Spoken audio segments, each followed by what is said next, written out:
ગુજરાતી લોક સાહિત્ય અંદર એક દુહો છે કે ધનકુ યુંડા ન ધરે રણ में ખેલે દાવ। ધનકુ યુંડા ન ધરે રણ में ખેલે દાવ, ભાગી ફોજા ભેળવે તાકુ રંગ ચડાવ। કવિશ્રી આ દુહામાં શું કહેવા માંગે છે કે ધનકુ યુંડા ન ધરે રણ में ખેલે દાવ। ધનકુ ઊંડા ન ધરે, જે માણસ પોતાના જીવનકાળ દરમિયાન જીવનની અંદર જે ધન સંપત્તિ છે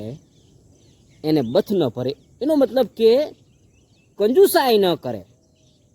ધનકુ ઊંડા ન ધરે। જે માણસ જીવનની અંદર પૈસાની કંજુસાઈ ન કરે અને જ્યાં સમય હોય, જ્યાં એવું લાગે ત્યાં પૈસા વાપરી શકે, એટલે ધનકુ યુંડા ન ધરે રણ में ખેલે દાવ।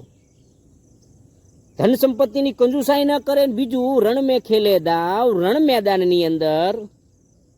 યુદ્ધના મેદાનની અંદર જ્યારે બંને પક્ષો સામ સામે આવી ગયા હોય, કોઈક પોતાના વટ વચન વેર ખાતર, આ ધરતી માટે, ધર્મ માટે,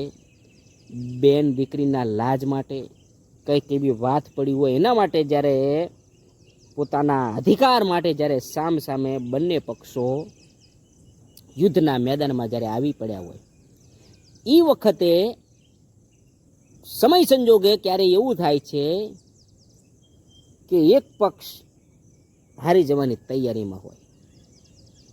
નબળો પડ્યો હોય, એક પક્ષ હાવી થઈ ગયો હોય, બીજો પક્ષ નબળો પડ્યો હોય, ત્યારે એ હારી જવા આવ્યા છે એ પક્ષમાંથી કોઈક એવો વ્યક્તિ ઊભો થાય, ભાગી ફોજા ભેળવે। રણ મેદાનની અંદર જે હારી જવાની તૈયારીમાં છે એવા પક્ષને ચાલુ યુદ્ધની અંદર પોતાના શબ્દોના પ્રહારથી એ જે ડરી ગયેલી જે ફોજ છે, ડરી ગયેલા જે માણસો છે યુદ્ધની અંદર, પોતાના શબ્દોના બાણથી, પોતાના શબ્દના વેણથી અને એવું કંઈક વચન કહેશે, એવી કંઈક વાત કહેશે કે જે ડરી ગયેલી જે ફોજ છે, ડરી ગયેલા જે માણસો છે એની વાર ફરીવાર એમ કહેવાય ઉત્સાહ જાગે કે હવે જે થાય સામે તો લડી જ મરવું છે।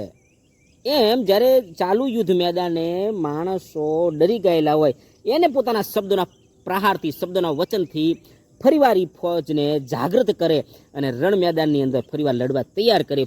ભાગી ફોજા ભેળવે। આવું જે વાતાવરણ તમને કદાચ ખબર હોય કે બાહુબલી 2 નામનું જ્યારે ફિલ્મ આવેલું, એ ફિલ્મની અંદર જે બાહુબલી છે, અમરેન્દ્ર બાહુબલી, જ્યારે એની જે સેના છે જ્યારે હારી જવાની એમ કહેવાય કે ભયભીત થઈ ગયા છે, કોઈકના હાથ કપાઈ ગયા છે, કોઈકના પગ કપાઈ ગયા છે અને ડરી ગયા છે, જ્યારે દુશ્મન પક્ષનો ધ્વજ પોતાના મહેલ ઉપર જોઈ રહ્યા છે ત્યારે લોકો ડરી જાય છે। એ વખતે જે અમરેન્દ્ર બાહુબલી છે, અમરેન્દ્ર બાહુબલી એ વખતે જે પોતાના શબ્દના પ્રહારથી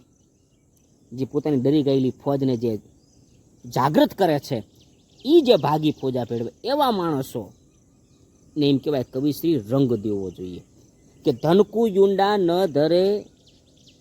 રણ में ખેલે દાવ,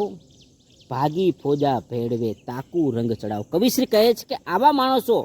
જે સમય સંજોગે કામ આવે એવા માણસોનો રંગ દેવો જોઈએ, સન્માન કરવું જોઈએ, માન રાખવું જોઈએ। જો આપને મારા વિડીયો ગમતા હોય તો મારા વિડીયોને લાઈક કરો, કોમેન્ટ કરો અને ફોલો જરૂરથી કરી દેજો। જય દ્વારકાધીશ।